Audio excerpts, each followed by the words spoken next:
start. This is the Newman Springs Bridge, Route 520 bridge over the swimming river. One could go down that path, I presume.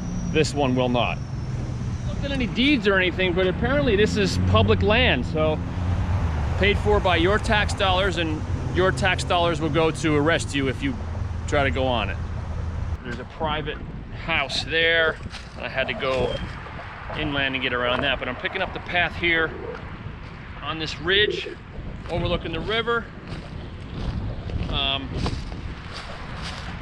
Sticks in the way, but this is pretty nice. Look, pretty nice little path. Well, I mean, if it could be a nice path. Gotta get through here.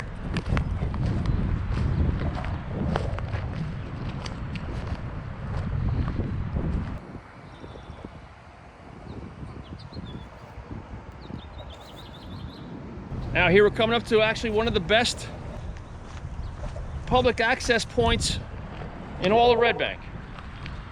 This is a really, you know, it's potholes and whatnot, but this is a good spot. You can launch kayaks here.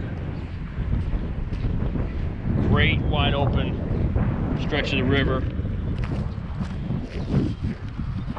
Great spot. I don't know why this is closed off by the DPU. Seems like that'd be the place for a little parking. I won't tell anybody if you park there. Secret's safe with me. Ah, there's another path here.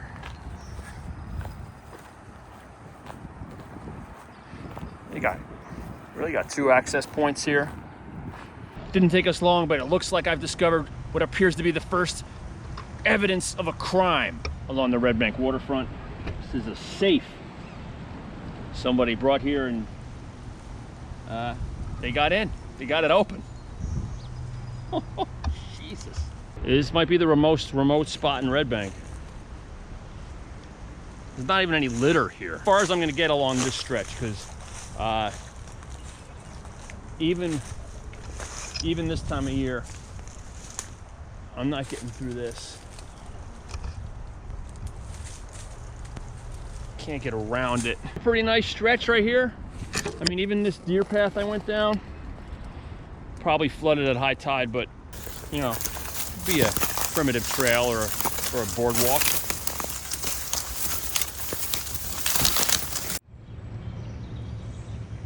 This is the foot of the fire lane behind the nursing home, and I guess the beginning of the backs of Chapin Avenue properties up on the bluff there.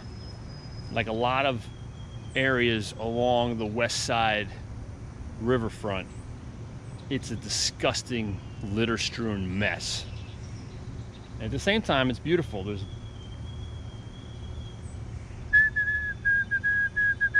white-throated sparrows singing. Just saw a northern flicker. Tons of birds.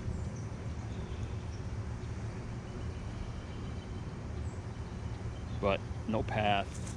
Really, it's just kind of boggy marsh. Could be nice.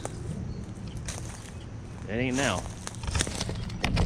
Now we're on Chapin Avenue. These are some condos that when they were built, you know, 20, 25 years ago, the developer was required to put in this public access path.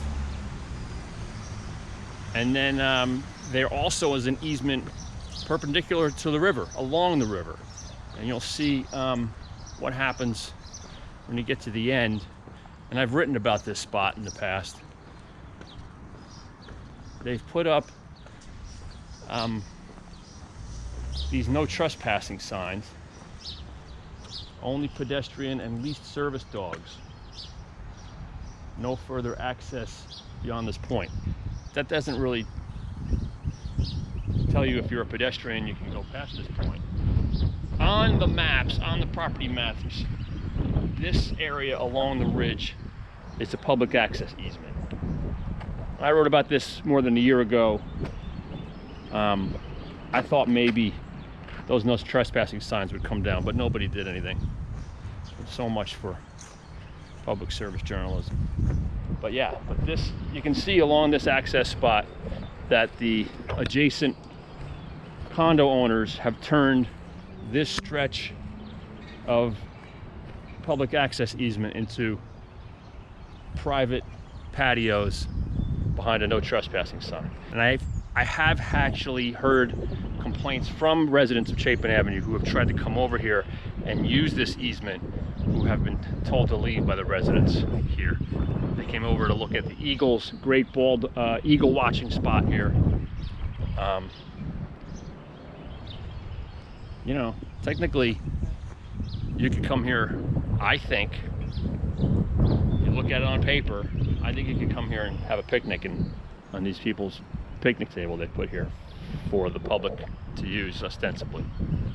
Incredible view though. Leaving now. It's less fun when they don't come out and try to throw you out.